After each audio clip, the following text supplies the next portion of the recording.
one, this one here, that's the biggest one. That funnel is about a 3-gallon funnel. Step up there Just so I to can. give you an idea how what the size of it is.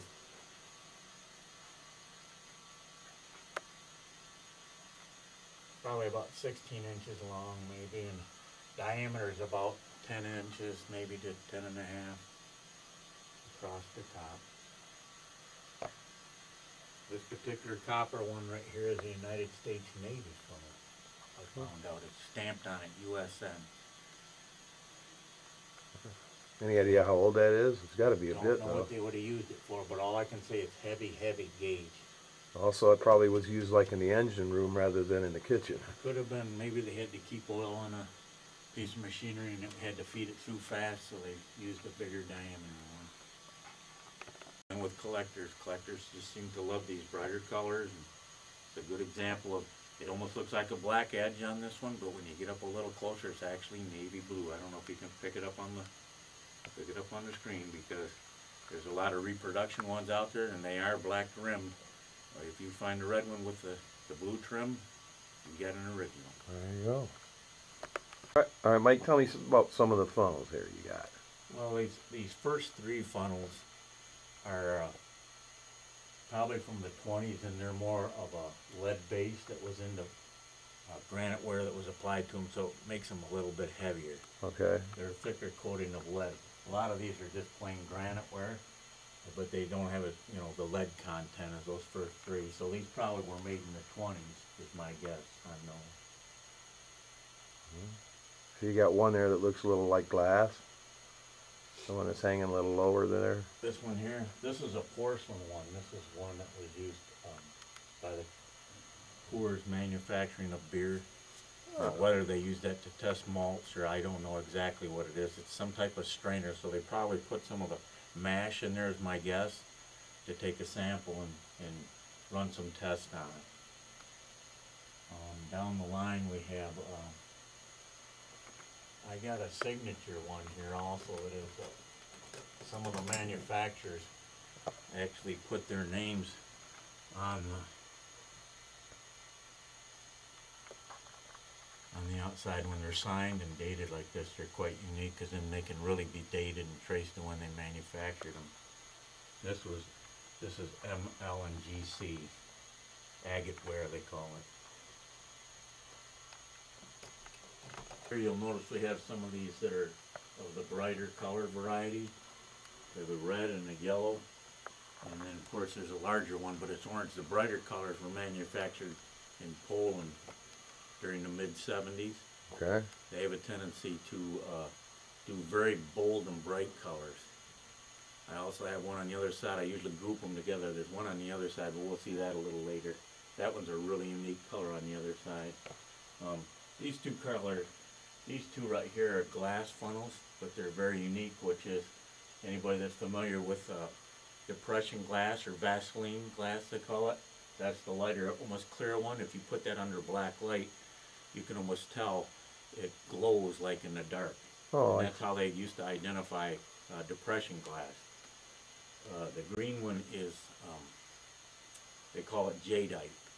That's a different type of glass also, or milk glass they used to call it.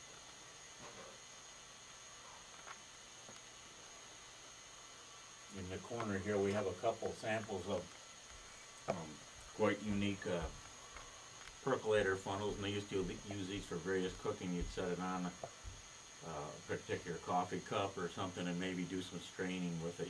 As you can see the straining. You tip it completely upside down and see the bottom of it. Oh, yeah, I see it. It's like a funnel. Yeah. It's called a percolator funnel.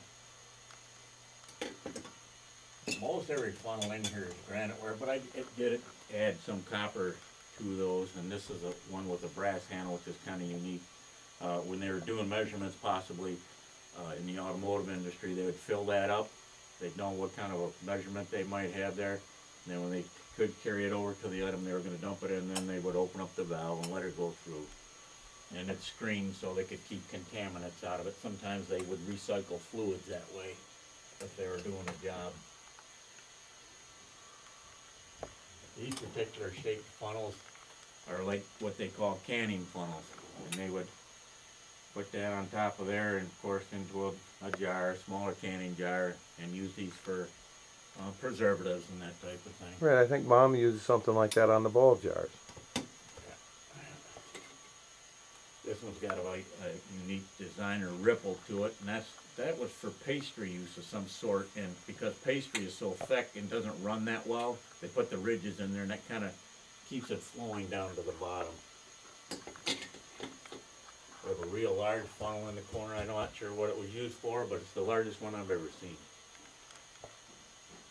We have an assortment of clear glass ones, probably used in probably in chemistry or the biology classes, maybe in high school or in pharmacies. They used them with Bunsen burners, maybe ran experiments, that type of thing. I'm trying to see if I can find some other ones that might be marked or labeled. A lot of the more rare type of colors are the ones that contain swirls on them, or they're not just a solid color, but they're a color of paint that's got a swirl in there to them. That's an example of one there. We have some more in the blues.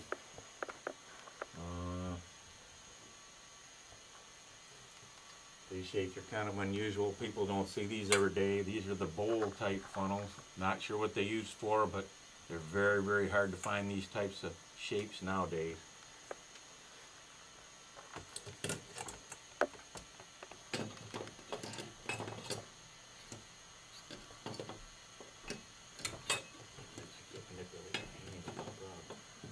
Can you get it out of there? I got a rare one here. Go ahead. This particular design is called the chicken wire pattern. It was designed and probably made in Europe somewhere, maybe France or Sweden, somewhere in that area. And of course you can see the chicken wire pattern on it. Very decorative, probably used in the kitchen some sort. Okay. This particular funnel is a good American version of what was made and produced probably in the 1940s. Still contained its original label. It's numbered, dated, and the Americans were very plain and traditional, gray. They produced them in many different sizes, of course, and you'll find various different types of handles on a lot of them. Some of them use a flat ridge, some of them have just a wire, some of them have a crimped tubular handle, but traditionally a lot of them were made just in gray. And that's a good example of it, good American ingenuity with the welded seams. Okay. This is a spackling example of a French design.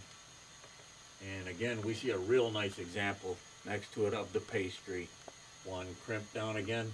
And the pastry ones are crimped in different shapes. There must be for some type of different uses. I'm not sure what they use them for, but some will be crimped real tight, and some are wider. So it must be various uses. Okay, go ahead. This is another example of the Polish and how bright and colorful they make their products. Their products are very, very eye-catching, very appealing to collectors right now. They're really on them. Here's another one right here that's kind of an interesting piece. This one's a small example here of the Swedish design. The cream with the green trim is very highly sought after as far as right now. Within the last 4 or 5 years, these are very, very rare, very hard to find. So overall, how many funnels do you have in your collection then you have here? There's approximately 160 to 175 funnels in the collection. Some are duplicates, and we just touched the surface on some of them. There's many, many splattered ones that have splattered paint and many swirled different types of colors. Right. Those are just a few of the different types of shapes we have. Well, that's very interesting. I was told to go out and find something a little different to shoot, and so this is why I'm doing this. Is because I don't think there's anybody anywhere else. These are very, very